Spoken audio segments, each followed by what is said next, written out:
Hi guys, this is Ryan Fowler with Inner Masculine Live, except it's recorded, but anyways, it's all good. I am here with my good friend Laurent Bernut. Laurent, I met him, man, year and a half ago or so. Yes. And we just had we had a great knockout session for him, very transformational. And then we decided we're coming out with a product in the near future on your subconscious mind and money. What are the limiting beliefs? What are the core beliefs that hold you back, that mess up your whole relationship with money? Now, Laurent is current or former institutional trader. I know you are a published author on short selling. It's not only on short selling, but algorithmic trading. Correct me if I'm wrong. And you are a 1%er. So you are a guy who understands money mechanics. That's your job, but you're also very successful, and your inner game on money, so to speak, is quite good. And Laurent is going to present to us today about your core identity, your subconscious, what have you, and how that connects to money, and what are the internal subconscious mechanics that are holding you guys back, keeping you from getting the money you want, or just otherwise having an unhealthy relationship with money that's hurting you, that's holding you back. I've had in the past, trauma I've had to, or limiting beliefs I've had to resolve in relation with money. Surprisingly enough, Laurent's had some of that too and has resolved it. So, Laurent, you do have a slideshow. We're going to go over a little bit about of this slide today and really kind of flesh this out.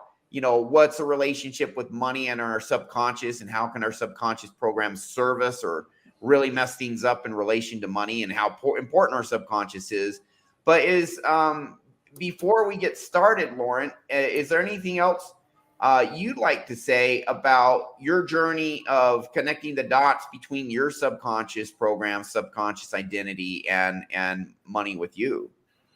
It's very simple, Ryan. First of all, thank you very much. It's an honor being invited on your show. You're welcome, sir. It's an honor having you.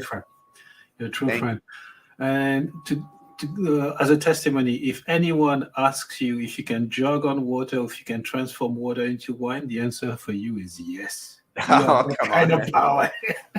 If by water to wine you mean changing subconscious programs, yeah, that's actually true. You know, it's what I do, and it's a very powerful. Others are doing it, others are learning it. It's a very powerful methodology, so it's true in that sense. I mean, not just me though; it's really the methodology that I use. What you've done that you've experienced firsthand. Go ahead. Sorry. My apologies. What you've done in one session, it took me more than 50 years to try and erase it. So you've done it in one session. You've liberated. I was slamming the accelerator. I was flooring the accelerator, slamming the brakes at the same time. Bottom line is I was stuck. And then you came and unstuck me magnificently. You changed. And how many sessions did we do for you? I think we did 2. Yeah, I did 2 sessions. And thank you for the very kind words, man. I mean, that's why I quit my day job that I just quit last, beginning of January. Is I see the results and it's like, man, I got to do this full time. I got to do it, man. It changed my life. It's changing your life. We're here to change people's lives. So very awesome, Laurent. And you've prepared a very in-depth presentation that you've already on money, on the mechanics of our subconscious mind in relation to money. We're going to go over a few of those slides today. Before we start the presentation, is there anything you want to say to set this up, or anything else to set the stage for what we're going to dive into? Money it permeates every conversation, and it is in every conversation we have with anyone, even with ourselves. Money is there because money symbolizes everything. And it's interesting because I did this presentation with Thor originally. Every month we do a different presentation. And the reason I did this presentation about money is because, to me, I worked on the stock market, and as a professional capacity, money is like flour to the baker. Yeah. You just bake the bread. It's literally bake the bread. Yeah. Or it's like cook the fish. So as a professional capacity, I've sort of clinical detachment with money. And when I came to realize, there's a lot of people have really, really bad associations, bad memories, a lot of trauma, a lot of shame attached to money. Yeah. And no wonder they don't get, no wonder if they find it hard. And if those can be, first, if they can be brought to life and replaced with different beliefs. And Mhm. this is when, for instance, we never experience life as it is. We experience life as the story we tell ourselves. And when I It's our listen to narrative. you, Yeah. the narrative, and when I listened to you, I thought, it deeply, deeply struck a chord and resonated with me. So, I mean, yeah, that's what I had to say. I think this is not going to be a short show.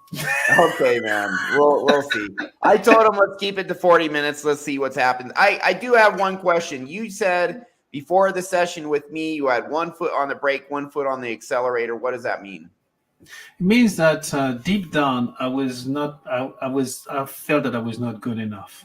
I felt that I was not worthy. I felt that I had this deep imprint of I don't deserve it, and I deserve the misery that I end up like. It was a self-fulfilling prophecy of, you see, How did that manifest in your outer world? You didn't feel worthy, good enough, and how did that manifest outwardly? see, outwardly is I mean, this is going to get really personal, but for instance, at the tender age of 50, I forgave my mother, and the Mhm. stuff that she did was whoa. I mean, I don't want to talk to Yeah, respect her you don't memory. need to share anything you are not comfortable sharing, Lauren. Exactly, to respect the memory. But you see, our parents, they leave us an imprint. Like what I believe that what our parents tell us become the inner voice of the children. The inner Mhm. voice of the children comes from the parents and Yeah. everything that we inherit. So then when I forgave her, when I let that baggage go, it's not about her, it's about the narrative that I told myself. So again, I It's mean, about all the stuff in you, man. exactly. And Yeah. when I let that go, I really it changed everything, even the taste of food.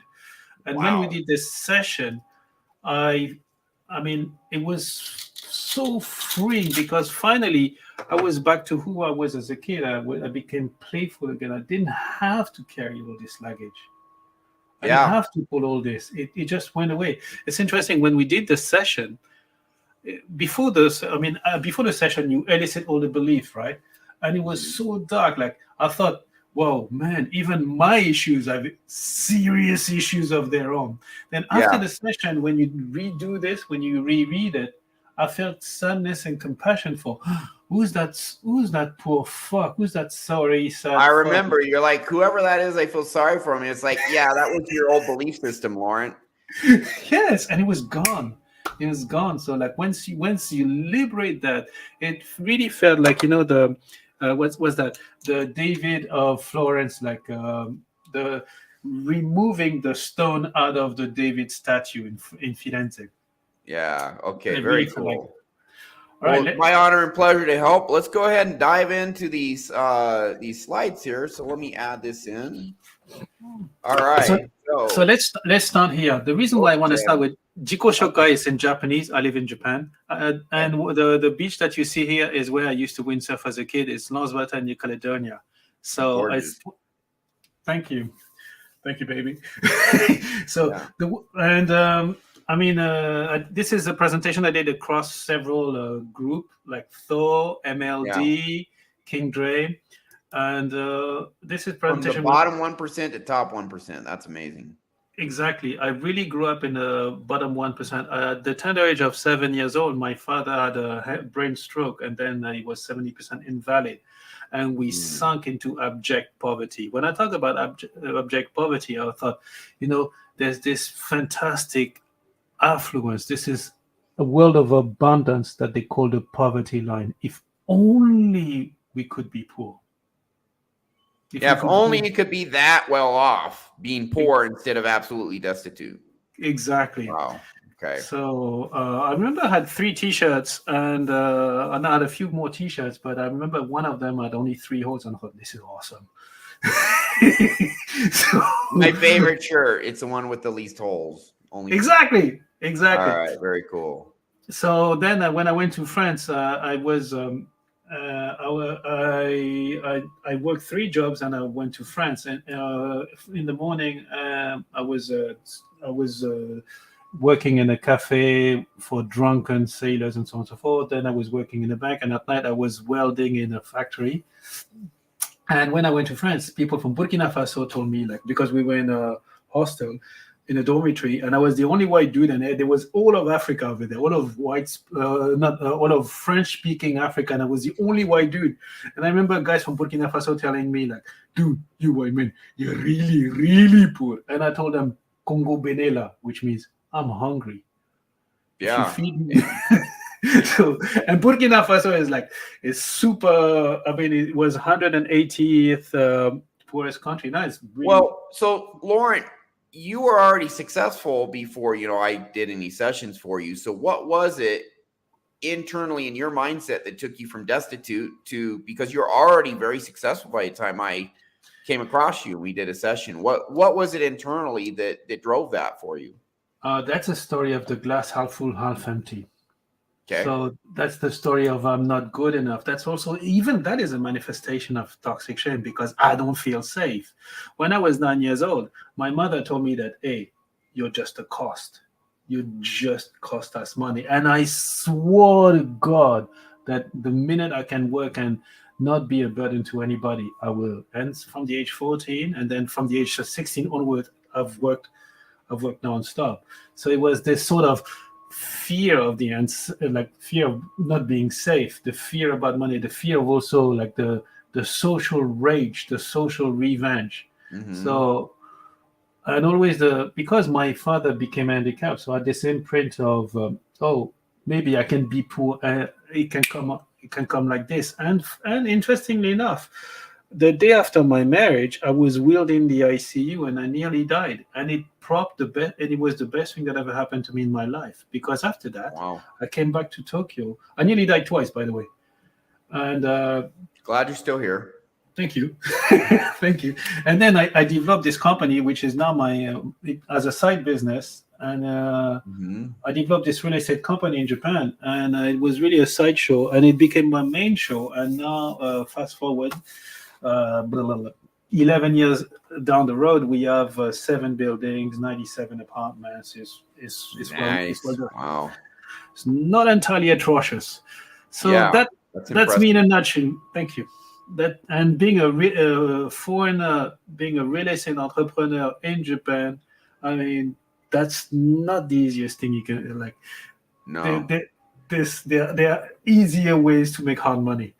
And also, I worked on the Tokyo stock market. So basically, I started from the bottom 1% to the top 1% of the world. I'm at the entry level of the top 1%. The reason why I know I'm at the top 1% is because actually my wife told me, like, hey, you're 1%. They're like, no, get out of here. Let me get a T-shirt with holes. Like, I didn't feel comfortable with that. And then she showed me, like, this is the net worth that you need to have to be there. Like, oh yeah, okay. I'm at the entry level of it, but I'm still there. Yeah, it's quite an accomplishment. And the point is, if I did it, coming from where I come from, anyone can do it. I mean, my mother used to say, like, I make a cucumber look smart. I make a broccoli look smart, which is why broccoli is my favorite food. And then my wife says, you're dumb as a brick. So I believe that the truth lies somewhere in between. All right. So Laurent is the exact type of guy or person, I like to bring on my show, which is people who've struggled and have transcended the struggle and who understand that getting your inner world right is key to transcending that struggle. And oftentimes it comes in chunks. We clear one subconscious thing out and we're doing great. And then there's another area we need to clear out. That's fine. That's all cool.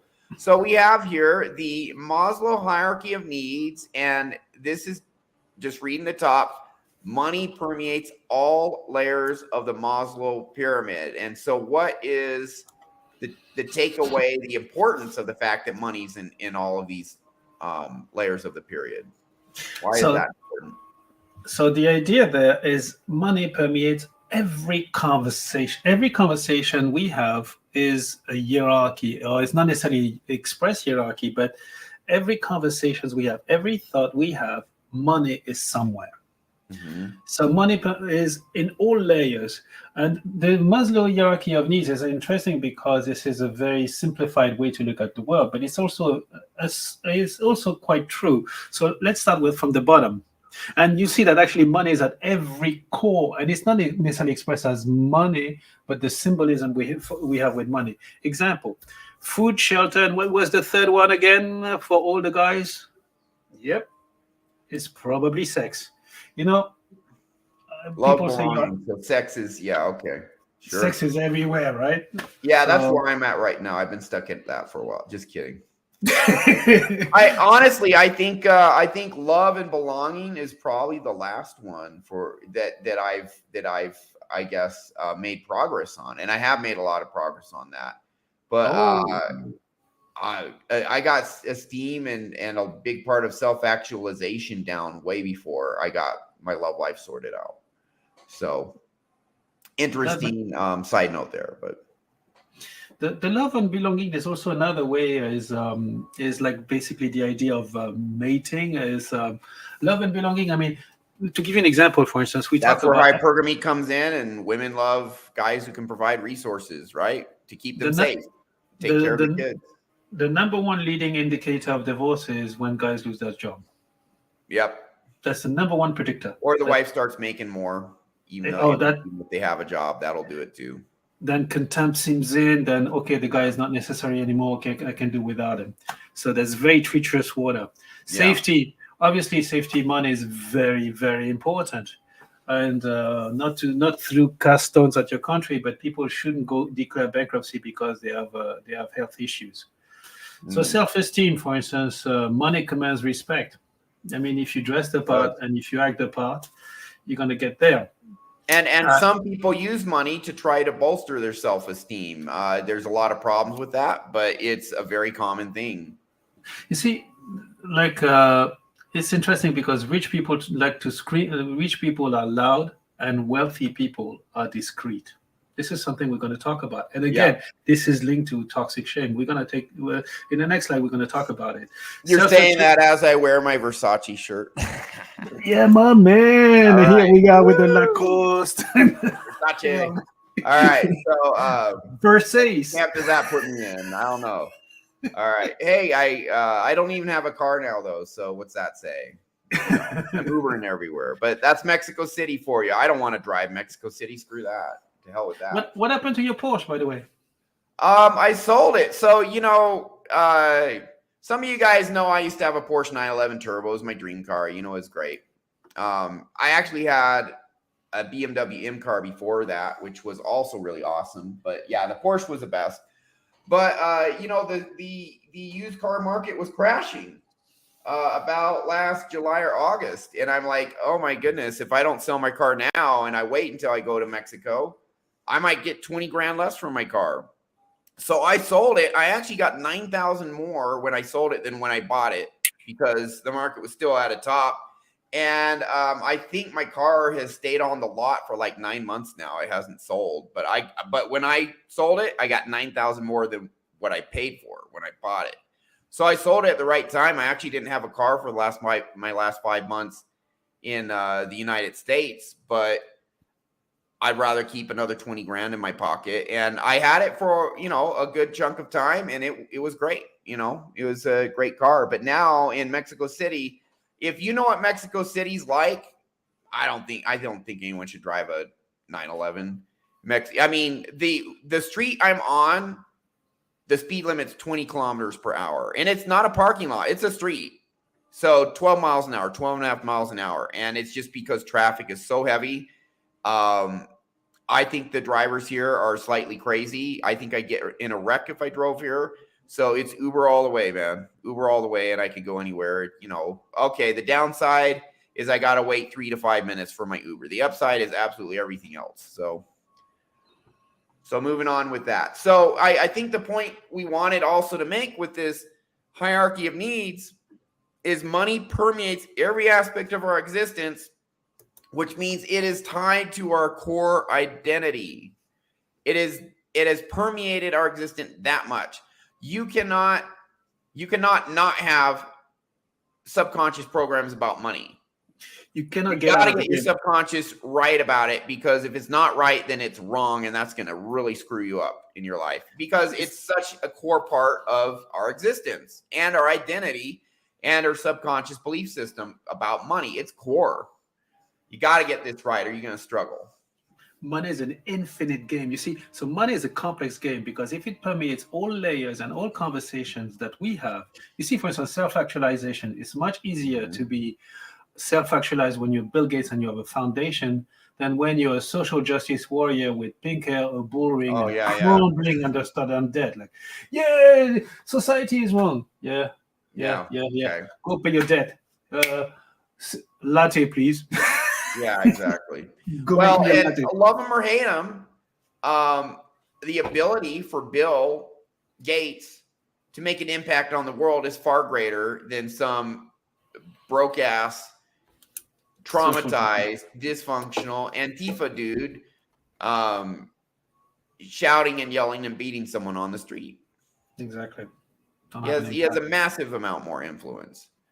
So and if you are a genuinely good person and you want to change the world, it's way better to do it with a lot of money. So Way now easier to do it. let's think about money as a game. And Okay. now we've demonstrated that money is a complex game because if it permeates all layers, it's super complex to start with. Yeah. Not only that, it's an infinite game. Money existed before you were born, and money will continue to exist after you're dead. And you can never escape the game of money. You can't at one point say, hey, let's get off the highway, have a Coke, and take a leak. But if you have a Coke, you're going to have to buy that Coke. For that, you need money. Money existed before you were born because some people say, oh, you were born into money. Or some people, oh, you were born into abject poverty and whatnot. And after you're dead, well, then there's your legacy for your kids, for who you are. There's a guy in Chicago, his name is Joseph Stanchak. The guy was discarded with a nameless tomb, and then they found out that he had $11 million and claimed. 11 million in what year? I think it was a couple of years ago. Okay. Yeah, They okay. just find this out. So that, what? And this guy's been like super frugal, super humble. So there's a legacy attached to it. So now we're going to move to the next one. So we have money as an infinite and complex game. Then let's move to the next one. Money is a random game. So you see, you give the same set. So love him or hate him. What does that mean? Money is a random game. You have you throw the same set of circumstances to someone, and you have different outcome. So you don't know how people will tell the narrative, and from that narrative, the life that they will live. Narrative, So for instance, you mean belief system? the story that we tell any other ourselves. definition of narrative you want to throw out there? So the story that we tell ourselves, the story that we tell about our core identity, the story that we want to live. You see, for instance, the words that we choose. Oh, I'm going to try and make money, or I'm going to be rich. Like, I'm going to try and become rich. It's like basically go back home at night and say, hey, baby, I am going to try and stay faithful to you. Go and tell that to your spouse. See how it goes. Yeah. Well, you want to know, here's an interesting rule about our subconscious mind. Our subconscious mind actually does not comprehend time. And when you say, I will, your subconscious mind is like, okay, in the future someday. That means not now. And it's just concerned about the now, which as far as if you say, I will do this, as far as your subconscious is concerned, hasn't happened yet. And I don't know when it'll happen. So it doesn't even care, or more or less. Maybe it cares a little, but so what people have found out, I just saw a Tony Robbins video on this. You need to get the feeling of deserving this now. I deserve this money. I have all the potential I need to get it. I have the mindset now. It's not I'm going to get it in the future. It's like I'm worthy of it now. I have the ability now, or just you just kind of feel it in your core, man. I'm meant to be rich. And here I have a fantastic story about this. My job has been to work on the stock market, and I believe that making money in the stock market is the alignment from the core belief all the way up to pushing that button or not pushing that button. Like core belief, the core identity, then it generates the belief generates the thought generate actions, become habits, habits reinforce the beliefs, and so on and so forth. And the main difficulty is, how do you access that core identity? How do you access the worthiness, like I'm worthy of making money? And you can have. I believe I'm meant to make money. I believe making money is good. I believe it's my destiny so that I can help the world or whatever, all of that, right? But you see, for instance, let me give you the example of a guy I know. And this guy was he was a very good trader. Like when this guy made money, he knocked it out of the park. He knocked it out the ball into the next city. So he sent the ball on orbit. But at the same time, this guy every now and then would come back and lose money, and lose everything plus some. But you would think, like, wait a minute, aren't people in the market to trade, to make money? Actually, Ed Sekoda, was the grandfather of systematic trading, said we all get out of the market what we want. And because this guy had this sense of toxic shame, not deserving it, he would give it back. He would not, or have another friend. And I know this guy. Why would his toxic shame core identity make him lose everything after making all the money? Because I'm not good enough. I'm not worthy of having the money. And I know this guy because it's me. It used to be me. And I made money over the years. Otherwise, I would have been kicked out a long time ago. But then I had to overcome this. And how can I access it? And that's, you can't, people will look at them here, I'm a millionaire. No, you're not. I'm successful. And the reflection is, no, I'm not. So how do you access this inner layer? And this is where you come in. This is why your work is so transformational. This is what we do in sessions. We change your core belief system. So, for instance, for this also, when I was talking about random, we talked like this. I would like to introduce the 45th, Mr. Trump. There's a Donald Trump picture there, and you were telling me about his brother Frank too. Fred Jr. So this is Fred Senior, Fred Trump, and this is the 45th. And originally, Fred had an older brother, and Donald was very rambunctious. Mm-hmm. And same set of circumstances, same domineering father. Born in the same family. Yep. Born in the same family, they're brothers, same, like almost twins kind of thing. And Fred, he couldn't withstand this. He couldn't withstand the pressure of becoming the heir to the family. He turned to alcoholism and he died an early death, which is why the 45th to this day doesn't drink a sip of alcohol. Yep. On the other hand, the other one, Donald said, oh, I'm going to prove to my father. And then he went on to become a billionaire, lost it all, 6 times bankrupt, came back. So the oldest was the anointed, I guess, had nothing to prove, or maybe had this pressure and the pressure defeated him. But then the pressure for Donald, I need to earn my spot and earn my dad's approval, drove him to the success. Is that what you're saying? Absolutely. And the same set of circumstances. Different narratives. These are the stories we tell. These are the narratives. These are our core beliefs that we inherit and we act from. And to this day, the oldest brother, I can't take the pressure. It's too much pressure. The younger one is, I see this pressure and I'm going to prove myself. Absolutely. Yeah. And then 2 different narratives, 2 different stories. 2 different stories. Subconscious narratives, deep down belief systems. Exactly. And you see, you might think that, oh, is a crook, is this and that, and the other is dishonest. You might think he's not worthy of making this money, but does he think he's worthy of making this money? Fuck yeah, he does. That's why he has the money, because he thinks he's worthy. Exactly. He's gone bankrupt. Like, all right, fine, let's do it again. Yeah. How many times has he gone bankrupt and back to billionaire status? Back to billionaire actually twice, but bankrupt 6 times. Damn. Actually, back to billionaires is only once, I think. But I mean, back in the days, being a billionaire meant something.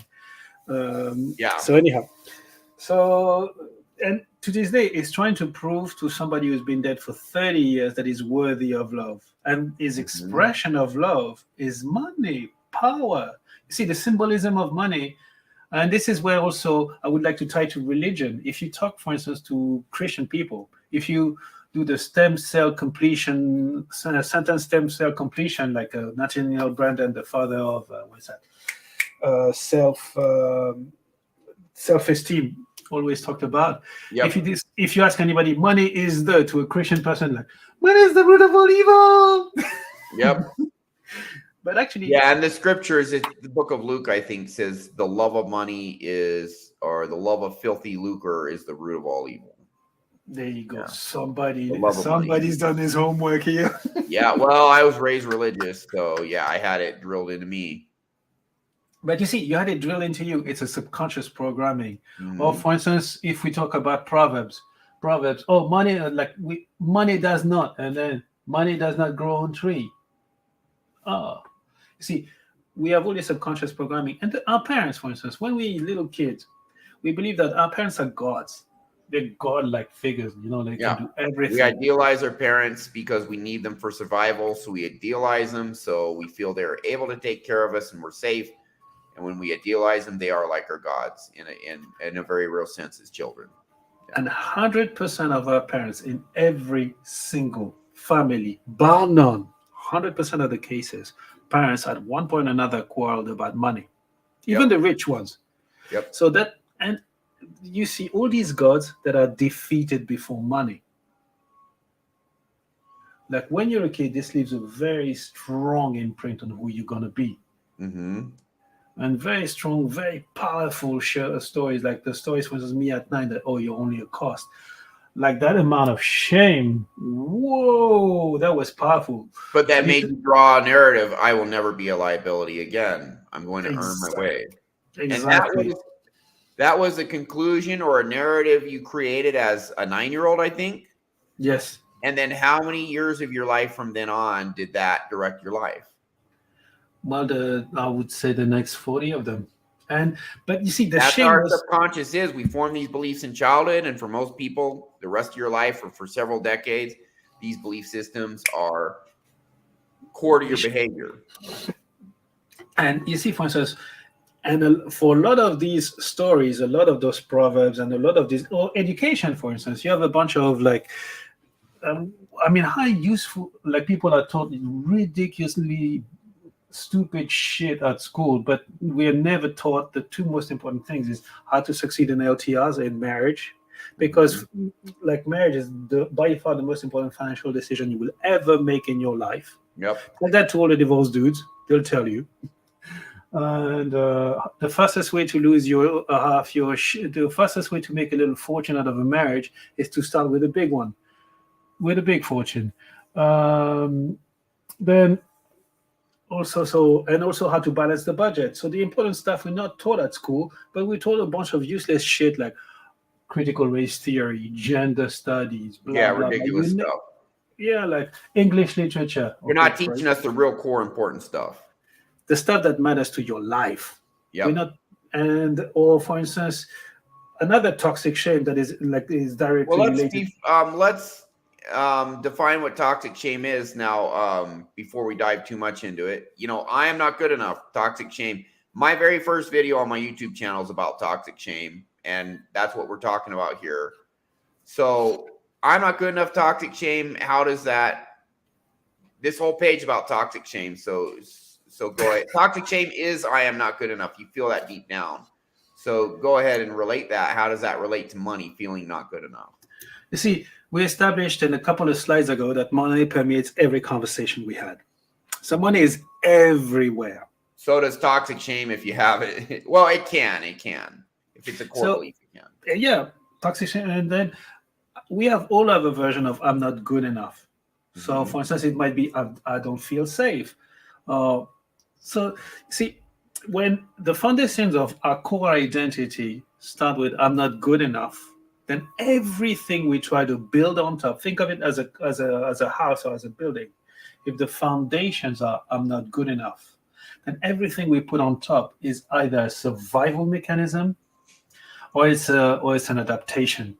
A survival mechanism with that I'm not good enough feeling. How can I mitigate that so I can tolerate it? Exactly. I cannot live with myself. It's a painful feeling. Very painful. It's very, and it's running the show. You see, for instance, I will look good to pretend that I'm good enough. So it's a consolation prize. Mask on, project a successful version of us to the world, so the world will accept us. Then maybe I feel good enough, but instead, many people feel like an imposter instead. See, we had this conversation at the Tokyo American Club, like a 5-star thing here in the smack in the center of Tokyo with Jonathan MLD, and we were joking like people who run around with like a massive Balenciaga or whatever that is, like rich people. There's a science to being rich, and there's a science to staying wealthy. And when you start with "I'm not good enough," the idea is I will look good to pretend that I'm good enough. So when you see people Cover it up. to cover it up, Yeah. and like guys running around with Balenciaga, the entry level. It's interesting that all luxury brands are all the same. They all operate the same. The entry level is you start with a big logo brand, so to be a walking billboard. But the same brand, the top end, the very top and top quality of the same brand, you don't get to see the logo, but you get to feel the quality. So so it's interesting that people try to look good, to pretend that they're good enough. They try to broadcast it to the world. I've succeeded. Look at me. Look at me. Look at me. But it doesn't feel the void inside. And in my job, I've seen a lot of people working into the C-suite executive. They sell their soul. They sell their precious vitality. They sell their health to a soul-crushing job that they hate, to buy toys that they don't need, that are rusting away in the garage, to impress people that don't even like, that they don't even And like. they're trying to impress people in order to get validation, to feel good enough. And these people don't care about them. And their kids resent them, and their family hate them. And their wife sucking the tennis coach dick. And before walking away with everything, and you've lost your soul. So that's the manifestation of toxic shame, and it comes from a good place because people try to provide and so on and so forth. They try to keep up with the Jones, but nobody cares. Another one is procrastination. There's really two sides to the toxic shame. One is I'm not good enough, and they stay poor. Money is scarce. I'm not good enough. I don't deserve it. I can't get it. It's too hard to get because I'm incapable of getting it, and so they stay in a small place financially. But then there is the other side, which is I don't feel good enough, but you know what? If I become rich, if I become famous, if we get all these nice things and everyone love me, then I'll be good enough. And the people who get all the nice things, who get the millions of dollars with that narrative, which is I feel like crap, I feel not good enough, but I will feel good when I am famous or rich or what, I have all this money. They get it. It does not change this core subconscious program in them that formed in their childhood. Getting all the success does not change that feeling of I'm not enough. That's a core identity program. Outside stuff does not change it. Temporarily, it may give you a boost. Oh, I just got this new Ferrari. I'm feeling pretty happy for the day. But before too long, you go back to feeling not good enough because that is in your subconscious. It's not changed in the long run by fleeting outward achievements. Or what happens to us in the outside world. And I knew a dude. He was I mean, I don't want to give too many details. He was a fixed income trader at Lehman Brothers. So my stint on the market predates all this. And this guy was like popping Dom Perignon like he was Pepsi. Oh, okay. And this guy had I think he had a couple of Ferraris. He had a purple one, and I forgot the other one.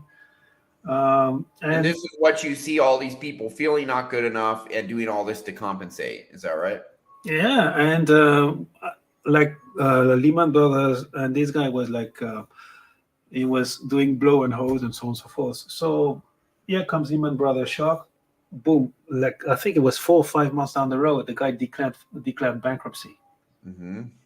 Wow. And because he couldn't hold his money, he felt deep shame of it. So he thought that he would buy all this, have all these toys, have all these expensive stuff. But deep down, it didn't feel good. And it was very, very humbling for him. So and you see, there's a science of getting rich and there's a science of staying wealthy. But he couldn't hold on to it because he didn't think he was worthy enough. Yeah. Deep inside, he was still a small kid attached to it. And so you see, there's also the consumerism. Like people buy shit they accumulate stuff. Like, this is interesting. People have their thousands of dollars car sitting outside while they have tons of shit, worthless shit, sitting in the garage in the parking space. So Yep. we consume stuff. Procrastination, like all this mental accounting that we do. Uh, yeah, but I'm trying hard. Or like people don't want to look at their statement. There's still a bit of me in here. Like, for So instance, how does procrastination tie into the I'm not good enough then?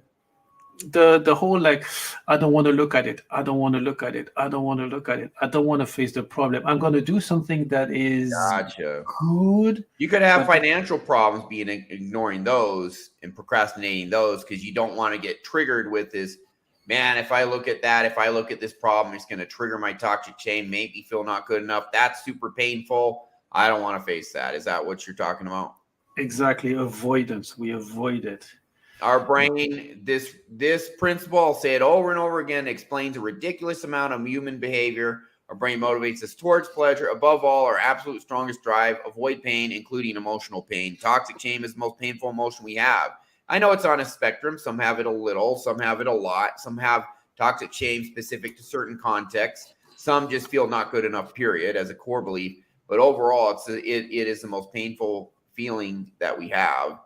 And people will avoid it if they can. That's procrastination. People who feel not good enough now, they chase all this success so that they will finally feel good enough and not feel this pain anymore. And it rules their entire life trying to get that purple Ferrari, like you said, and then it doesn't work. I mean, have you noticed it doesn't work for these people, or do you ever see any of these people become very successful and then go from I'm not enough to, oh, now I'm happy because I'm successful? You know, I used to feel like a loser. Now I have all this money. Now I'm happy and fulfilled, and I don't feel like a loser anymore. That having the money solved that internal issue for me. Has that ever happened? All right. So you know what? I mean, like, you know what's more miserable than a poor dude who can't get laid, who can't be happy? What's that? It's a rich dude who can't get laid and can't find happiness. Yeah. Like, when you realize, oh, I got all this money, and it's still the same thing that nags you. You just have bigger toys. Yep. Yeah, exactly. Yeah, 100%. All right. So I mean, and I can go down the list. Like, for instance, like the success wheel, this one is for me. The success hamster wheel. Like, you make more money, you have more girls, but still there's something outside. Like, this is sort of emptiness. Like, the idea, I don't feel safe. I need to either spend money or save money. And for me, it's been like compulsive saver. Like, save the best. Like, for instance, a classic one is, when you have your dish, and within that dish, like, there might be shrimp or lobster, whatever that is. Do you eat it first or do you eat it last? And I would be my daughter's the same. It's always funny to watch. We save the best morsel of food for last. We take the I usually eat it at first before any of the other food ruins my palate. I want like a clean palate to get the best stuff. That's just me. You see, like, there's always one or two, or like the toothpaste and so on and so forth. Yeah. Or, like, for instance, compulsive saver for the health scare, the divorce, the lose job, the bankruptcy. For me, it was like a handicap. Yeah. Because this is something I like deep. So in the world of I'm not enough, basically backstabbing, there's office politics, there's rat race, there's also a scarcity mindset. There's a finite, and one thing that is really present with all the high earners, and I know a lot of them. The other day, like, we were sitting at a table, and I was like, "Hey guys, what's the net worth of the table?" Then they were like, there were maybe 7, 8 dudes. Oh, 60, 70, $80 million. What's the net worth? And like, and you still won't get a blowjob tonight, now, motherfuckers, will you? And you could see, like, these guys look at their drinks, man. Man. Okay, so I have an important question for you, Lauren. Jen says yes. What percent of your What percent of your toxic shame do you think you have cleared? With you? Or just in general, with me or otherwise? Oh, with you, there's a very clear before and after with you. So the toxic shame, you see, because toxic shame is there in the background. At least for me, it was is always been there in the background, and every now and then when there's a big accident, it grips the mechanism of Hmm. life. Like so, losing job and working in finance, you haven't worked in finance unless you've been fired at least 3 times. So it's part of the landscape. Yep, But I uh, agree. but Hedge funds can just go big and then just blow up, and there goes your job. yeah, I remember One like year, well, one year it's a cat's meow. The next year, the fund's done, exactly. and So, job. Yeah, but toxic shame, there's also a part of vitality. Like when you're getting older, you don't want to go through that again. yeah. So What are the solutions? How do we getting all this money, success? it did. Getting the purple Ferrari, all that stuff doesn't fix your toxic shame. In fact, the toxic shame is causing all these problems with money. I believe that's a correct statement that you would agree with. How do you I, fix the toxic shame?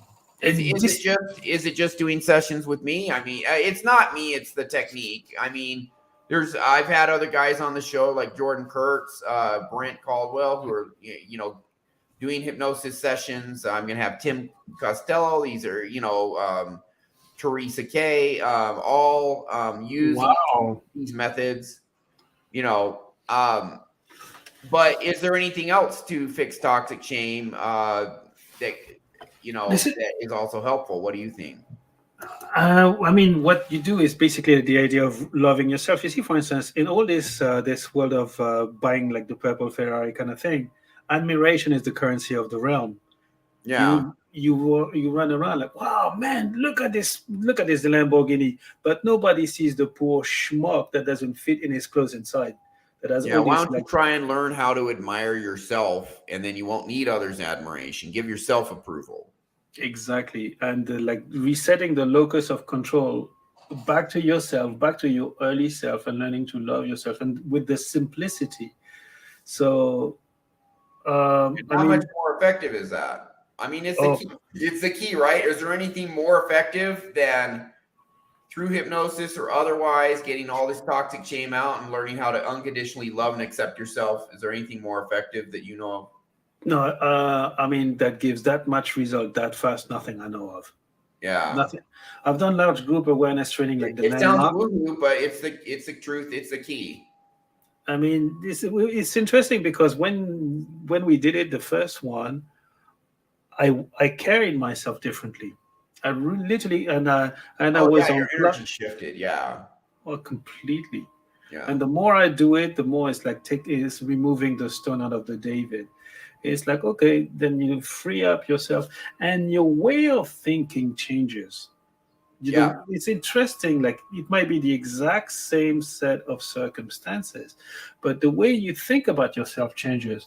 So you see, the world doesn't change around you, you change yourself, and the dance with the world changes. If you change the inner dance, the rest changes. And long story short, I mean, since then, uh like actually last night this morning at 1 actually, we concluded a deal for an apartment in Paris. I helped a childhood friend, and originally I didn't want to be Yeah. involved. It cost me 12,000. It's going to cost me about 20,000 euros. The apartment is worth about 600,000 euros, Hmm. and it was a very thorny situation with the family, and they don't speak to one another. And I just decided to step in. This is my way. This is how we're going to do. And I'm dealing with very complicated situation. Boom. Hmm. That's it. I've been appointed director and so on and so forth. So and also another person is bringing me business, like unsolicited business. But yeah, we need this. I want you on the board of this and that and the other. Hmm. And it's the same exact fat me. Actually, it's trimming down now. Balding me. That's still trim. That's still happening, but with a different set, and people react to it differently. And there's more compassion to myself. Like I teach my children. My 7-year old is this is something that I instill in them. Failure is good. Failure is a learning tool. It's practicing, learning, and growing. and I drilled it into him like he was doing a parkour last weekend, and he was quitting, and I was but then I told him, Jules, failure is good. If you're not Failure, failing, you're not on the path of greatness. exactly. There's no greatness without adversity. Those who succeed the most first fail the most because they try the most, but they also try the hardest things. If you're not failing, you're not trying the truly challenging stuff that leads to your greatness, your self-fulfillment, self-actualization, all of that. And at night we have a tradition with the kids, like when we're the three of us here, is like we have a running joke, who failed the worst this week, and then we joke about our failures, like, wow, you really did some really dumb shit. Like, oh man, I got dumb as shit. Wait. We have a dumb shit contest. We have a failure contest. And the kids love it. So it demystifies the idea of failing. It's like, okay, yeah, sure. So, sorry, go ahead. Please. Okay, so we're talking about toxic shame as screwing up everyone's mindset because it's like, I don't deserve this money. Money's hard to come by. I don't want to face my money issues because it's going to trigger I'm not good enough, or I'm on the hamster wheel chasing success, but trying to get all this money or success to feel good enough, and it just is really kind of a shit outcome even if I do get that Ferrari.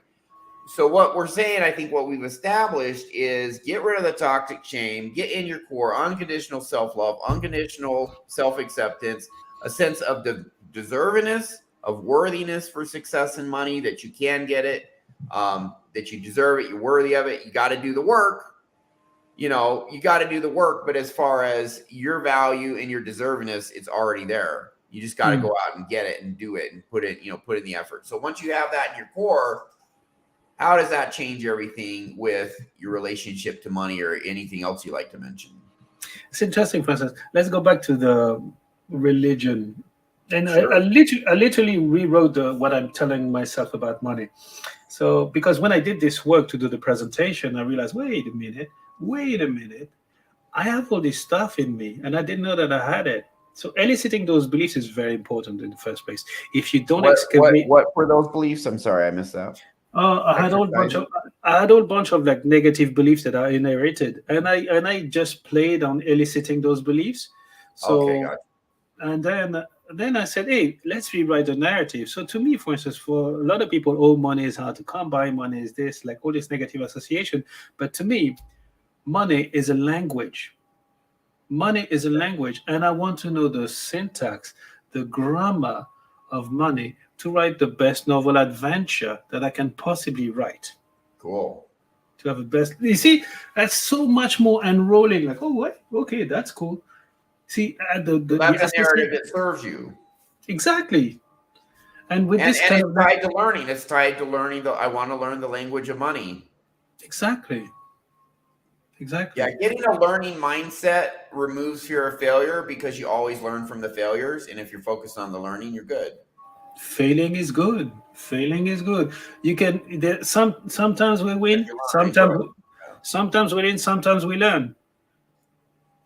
So, and this is why, like, I believe that what you do, what you bring to the world. I mean, you should be sitting with Oprah. I mean, you bring so. Thanks, man. Well, I mean, we're partnering. We're going to do a money mindset program together. We're working on it right now. Some stuff for traders, some stuff for money mindset. So yeah, it's you and me, my man. Yes, and this one will change the world. The thing about this product is not whether people should buy it or not. That's completely irrelevant. Can you afford not to reprogram your mind with the best money programs? Absolutely. Because if you have bad money programs, what's going to happen with your money issues and your poverty? You're struggling. But if you have the best money programs, what's going to happen? Can you afford not to get your internal world in respect to money right? Can you really afford to leave that alone and not up-level that? And considering that money is part of your core identity, all the symbolism that you have about money, everything comes back to it, whether we like it or not. It's in the entire Maslow hierarchy of needs, every aspect of humanity's money is core and central to it. Like it or not, those are the facts. Oide, Nana, oide. Tomodachi shakai suru kara. Oh, my daughter, she's sick. She has a fever, and she just woke up. So sorry, I just spoke Japanese, but Yeah, I see no my problem. ね、旦那、おいで。挨拶する? All right. Sorry about this. Yeah, no problem. So I think we have we pretty much covered these slides pretty good. Are there any final thoughts you have on our subconscious mindset, maybe our conscious mindset in relation to money, toxic shame, how it screws things up, how getting just hey, money's infinite. It's acquiring money is just a skill. The more I practice anything, the better I get. Let's learn the language of money. Let's get these good narratives in us, not painful narratives. Get out the painful narratives, the toxic shame, all that stuff is screwing us up. Get that out. Put in, hey, money's a language. It's a skill I can learn. Failing's good because it's learning and growing. I'm here to learn and grow. All of that will serve you in relation to money and bring you not only to success, but success and happiness. You're not the guy with the purple Ferrari who's miserable and hates his job. You're the guy who's freaking killing it in life and happy and successful. No one has a perfect life, but you can have a great life. So, yeah, any final thoughts you have this slide here? I would like you to tell the story of the lady in the upper left, but anything else you'd like to say here? So you see, I mean, and I don't believe that having the most money, like the goal is not having the most money. For instance, my mentor is a guy who was the handyman in high school where in my island. And the guy says, "Oh, I'm comfortable, I'm well off, and so on and so forth." He has a house, he has rental income, and so on and so forth, but he doesn't have a lot. So the point is not to like money. The quantity of money doesn't equate happiness. It's like being happy with what you have, being content. And the story of this lady is Bridget Mason. Now, this lady probably very few people Bridget upper Mason. left. So very few people know about her. She was born in 1856. She was born in slavery. So she was illiterate. She was born in slavery. Then she was emancipated. And then she taught herself and she became a nurse in Los Angeles. When she died in 1872, she had 8 houses, I think. And her net worth was at that time $300,000, which in today's figures is about somewhere between 30 to somewhere between 20 to $50 million. A slave to worth up to 50 million. A black lady born a slave, illiterate. So she made no excuse about herself. She just was driven. She just got there. And this is why people like her are really. And down there is my friend, next to the African American, the richest man on the planet. Oh, by the way, one of the richest men on the planet was before all the richest men on the planet come from Africa. Let me prove it. Okay. The one on the upper corner right was Mansa Musa in the 14th century. He did a pilgrimage to Mecca. This is the guy who invented inflation. There was inflation in Mecca back then. He had 90 camels in this caravan. That tells you something. So it's estimated he was the king of Mali in 1312. His estimated fortune back then was 400 billion. And then underneath him is another African American by the name of Elon Musk, who's also the wealthiest man on the planet. So this is twice where Africa. Yeah, he's South Africa, is it? Yeah, he's from South Africa. And the guy next to him is Curtis Wall Street Carroll. Now, I have immense respect for this gentleman, and we are friends via Instagram. And this guy had a very fantastic thing. He was illiterate, and he was in the penitentiary for a very long time, and he was just released. And he said, "Oh, what's the stock market? The stock market is where the white folks put their money." And he proceeded to educate himself, to teach himself how to deal with, how to trade, and so on and so forth. Fantastic work he did. So immense respect for this gentleman. A lot of, you see, people make no excuse. They overcome, they transcend. All these people, great hardship, they overcome it. Exactly. Because they change the narrative. They change the story to tell themselves about money. So no matter handicap, no matter the color of your skin. And this is why I also get on the market, because I wrote a post about it. Somebody asked me, how do you, if you're handicapped, how can you make money in the markets? I said, this is the best thing, because the market is essentially egalitarian. The market doesn't care about how old you are. The market doesn't care the color of your skin. The market doesn't care your age, your gender, your race, whatever. The market makes no excuse. Market, like I know people who are very low education but are very good with the markets. This is the ultimate egalitarian machine. Capitalism is. All right. That was All it. right. And So that's our show on money mindset. Change your core narrative, change your core beliefs, get that toxic shame out, put in a sense of in your core deservingness, worthiness. You're good enough for it, but you don't need money to be good enough. You just are good enough for who you are. Now, if you're just good enough for who you are, your self-worth is not tied to money, which puts you in a much stronger place to pursue money. Because if your self-worth is tied to money or success, and then you lose the success, you're devastated. Whereas if you just have value for who you are, and you come across rough times with money, you weather that so much more resiliently. It doesn't devastate you internally. It makes you much stronger to keep going, to get that money back or get that success or whatever. Not devastated, feeling like a loser when you lose money, once you realize your value is independent of that. And just like I said, that the self-belief, the worthiness, all those things, get that in your core, get that narrative right. We are going to be working on a product that's going to get that into people, and very much looking forward to finishing that with you. Any final thoughts, Laurent? thank you. Change the world. Change the world. Thank you, brother. Yeah, let's do this. And obviously hypnosis, where you go in and actually reprogram your core subconscious to fix those bad money programs, good stuff in, and your core identity in general. It's the number one tool I've seen by far.